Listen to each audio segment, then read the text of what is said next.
Assalamualaikum warahmatullahi wabarakatuh. Kembali lagi bersama saya Muhammad Fajar Prasetyo. Pada video kali ini saya akan membahas STP atau singkatan dari Spanning Tree Protocol. Di materi pertama itu ada konsep STP. Nah, STP atau Spanning Tree Protocol merupakan sebuah protokol yang berfungsi untuk mencegah yang namanya looping atau perputaran data ketika menggunakan topologi redundant switches. Nah, STP biasanya digunakan jika switch memiliki dua jalur atau lebih untuk menuju ke satu tujuan yang sama.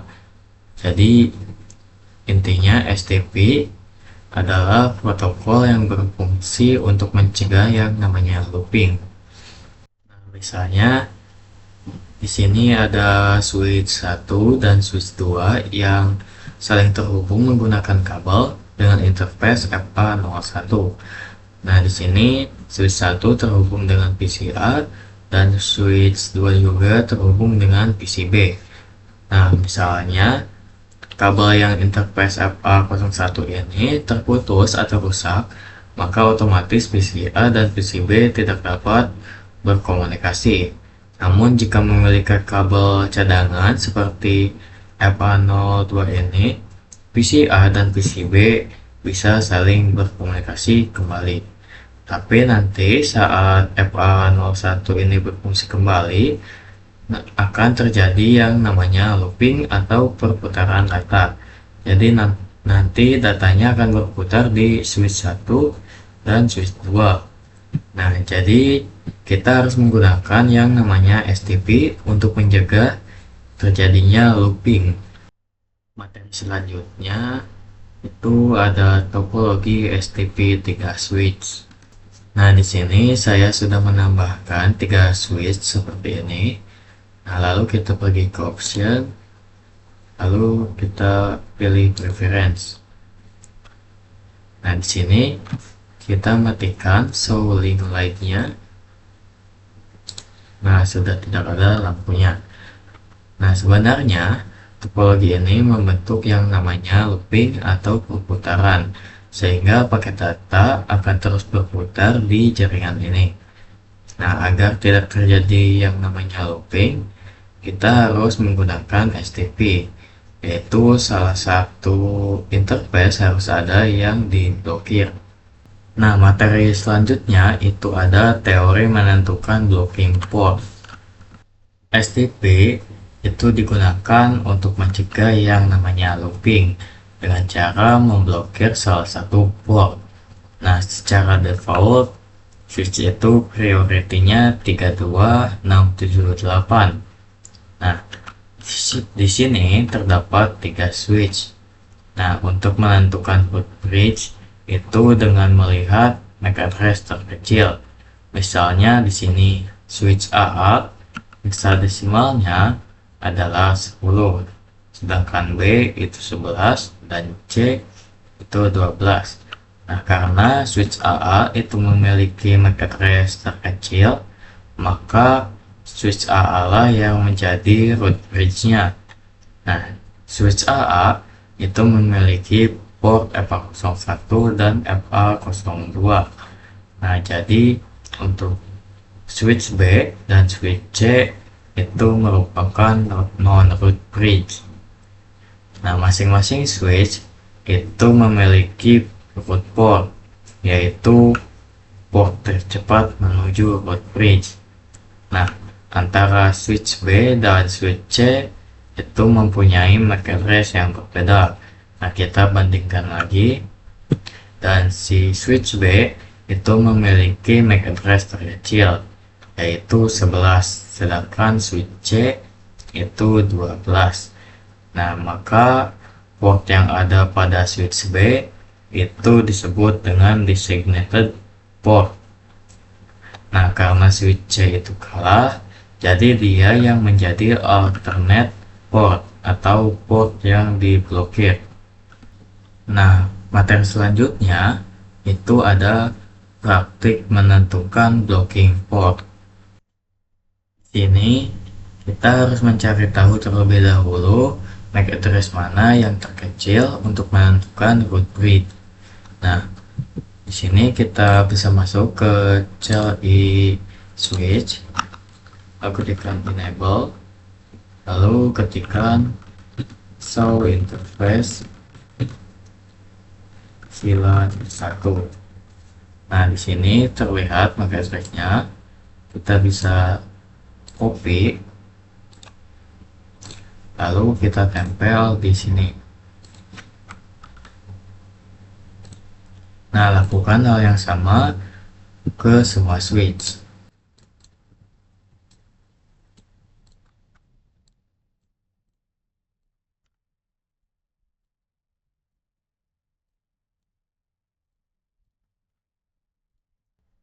Nah, jika sudah, bisa kalian lihat MAC address-nya. Nah, MAC address dari si switch 2 dan switch 3 itu depannya sama, yaitu 00 dan 0.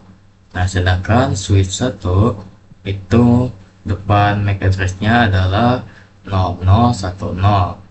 Nah, bisa kita bandingkan di sini bahwa 1 dan D itu lebih besar D. Maka root bridge-nya yaitu switch 1.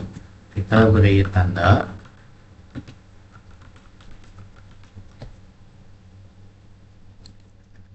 Nah, si root bridge ini memiliki port FA01 dan port FA02. Nah, itu adalah port aktif atau bisa juga disebut dengan designated port. Nah, lalu kita bisa cari untuk root portnya atau port tercepat ke root bridge. Nah, bisa dilihat port tercepatnya itu adalah switch interface FA01 dari switch 2 dan FA01 dari switch 3. Nah, tersisa port FA02 dari switch 2 dan port FA02 dari switch 3. Nah, kita bisa bandingkan lagi. Nah, bisa kalian lihat di sini bahwa 9 dan B itu lebih besar B. Maka alternate portnya itu berada pada port FA02 di switch 2. Kita bisa beri tanda alternate port, atau bisa juga disebut dengan port yang diblokir. Nah, lalu kita bisa coba ke option, lalu ke preference. Nah, kita bisa nyalakan lagi yang show link live-nya. Nah, di sini bisa terlihat bahwa alternate portnya itu benar berada di port FA02. Selanjutnya ada penjelasan tentang cost. Nah, cost itu adalah nilai numerik yang digunakan untuk menentukan jalur terbaik atau tercepat menuju root bridge. Nah, di sini ada yang 10 MB itu adalah 100 MB adalah 19, dan 1 GB itu adalah 9. Nah, anggap saja di sini di semua switch ini menggunakan yang 100 MB atau 9. Nah, kita bisa coba lihat di switch 2.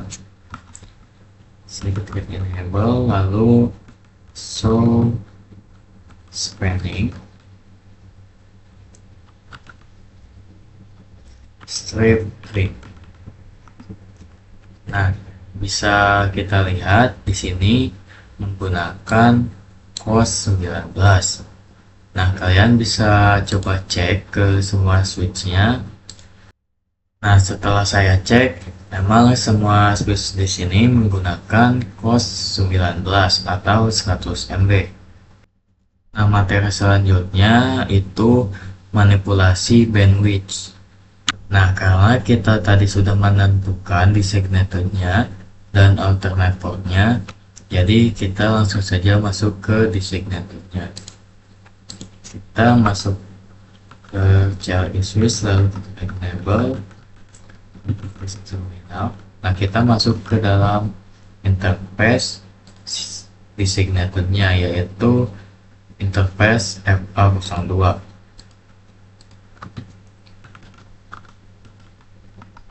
Nah, di sini kita aktifkan speed dan banyak.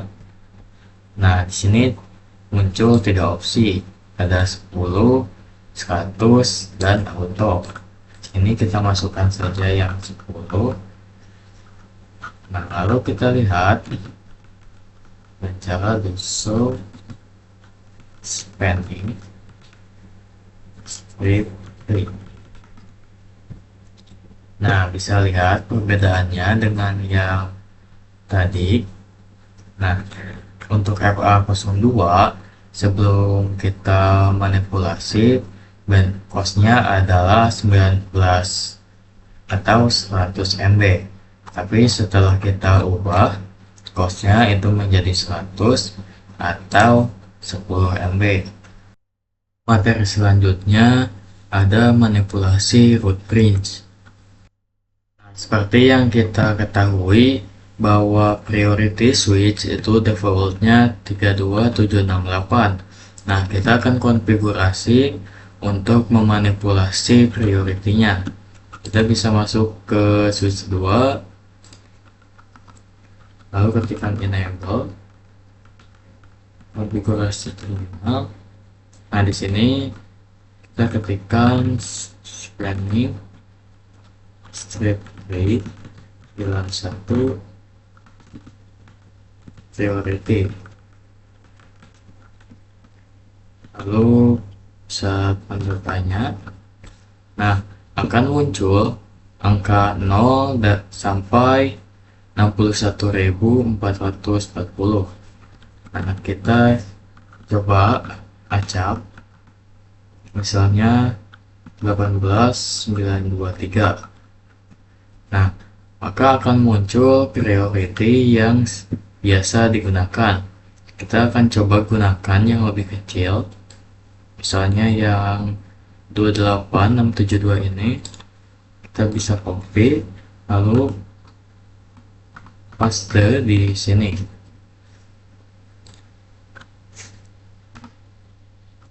Nah, kita bisa coba lihat.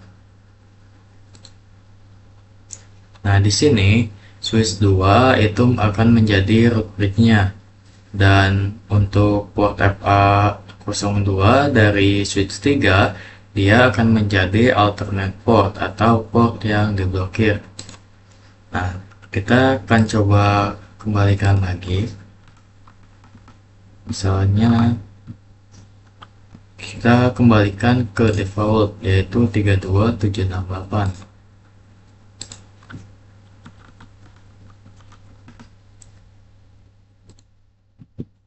Nah, di sini kita bisa cepatkan lagi.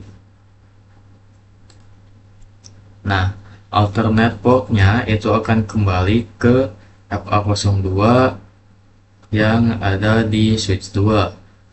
Materi selanjutnya ada pengertian PVSTP.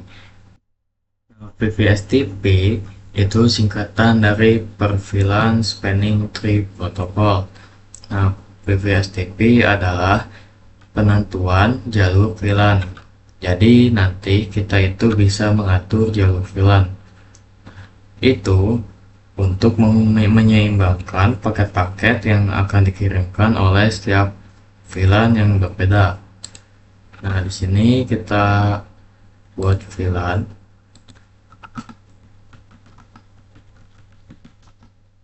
Nah, sebelum kita membuat VLAN, kita aktifkan mode terang untuk kedua port, yaitu port FA01 dan FA02.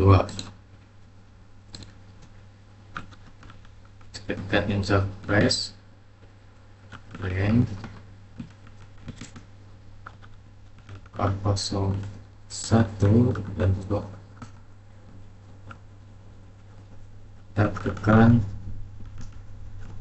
Shift port loaded RAM.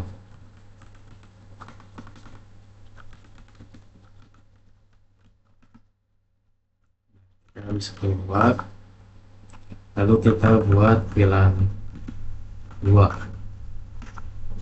karena VLAN 1 itu sudah ada secara default.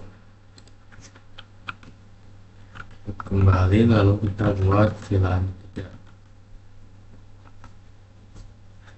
Nah, lakukan hal yang sama ke semua switch. Materi selanjutnya itu manipulasi root PV-STP. Nah, di sini saya sudah menambahkan 4 PC seperti ini.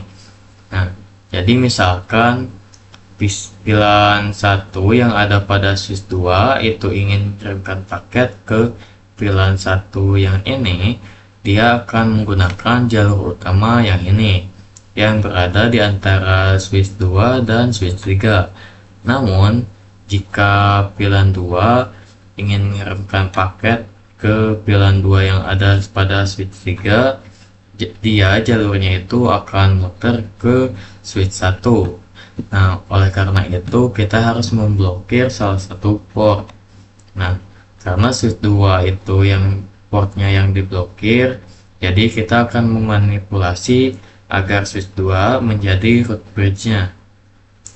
Kita masuk ke switch 2,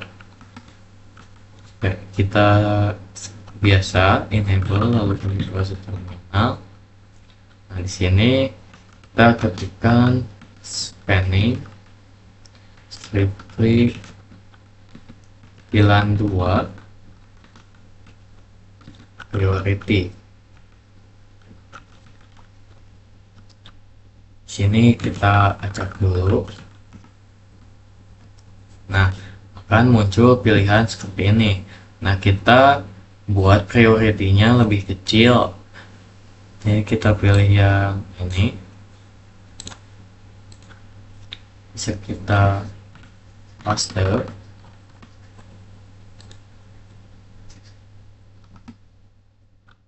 Lalu kita lihat show spanning grid.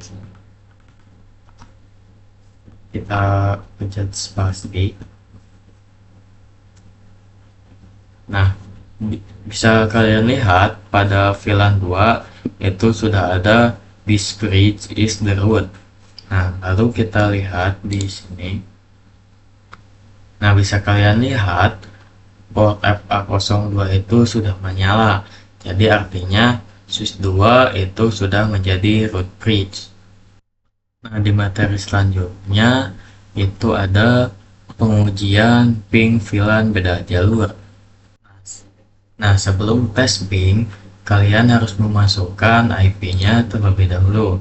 Di sini untuk VLAN 1 saya menggunakan IP 11.11.11.0/24 dan untuk VLAN 2 saya menggunakan IP 22.22.22.0/24.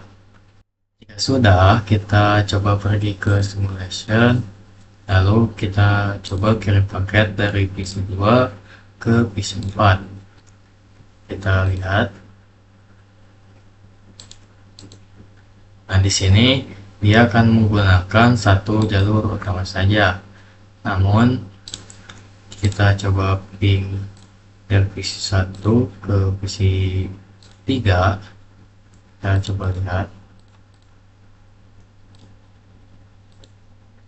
Nah, dia akan menggunakan jalur yang ke atas, yang ke switch 1, karena jalur utamanya itu digunakan oleh VLAN 2. Di materi selanjutnya ada STP 2 switch. Nah, untuk topologi seperti ini, kita tidak perlu memperhitungkan MAC address terkecil dari switch untuk mencari root bridge-nya, karena di sini sudah terlihat port FA02 dari switch 4 itu berwarna oranye. Nah, yang artinya dia yang menjadi alternate portnya. Jadi di antara dua ini root bridge-nya itu sudah jelas ada di switch 5 karena untuk kedua portnya itu sudah menyala. Nah, kita coba lihat ke switch 5. Di sini ketika enable konfigurasi terminal, di sini ketikkan do slow spanning. Nah, bisa kita lihat di sini sudah ada this bridge is the root, yang artinya dia yang menjadi root bridge-nya. Materi selanjutnya ada manipulasi STP2 switch. Nah, di sini kita akan manipulasi agar switch 4 itu menjadi root bridge-nya. Caranya itu tidak jauh berbeda dengan sebelumnya, namun di sini kita akan menggunakan konfigurasi primary, bukan priority. Bisa masuk ke switch 4, konfigurasi seperti biasa. Nah, di sini kita ketikkan spanning step 3 jalan 1 root primary. Nah, kita coba lihat di sini sudah berubah. Bisa cepatkan. Nah, untuk alternate portnya itu sudah berpindah ke FA02 yang ada pada switch 5. Kita bisa coba lihat di sini.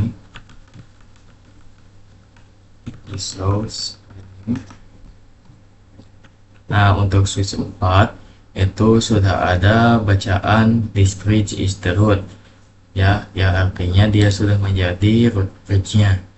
Di sini kita juga bisa memindahkan alternate-nya dari port FA02 ke port FA01 dengan cara hanya mengubah cost-nya.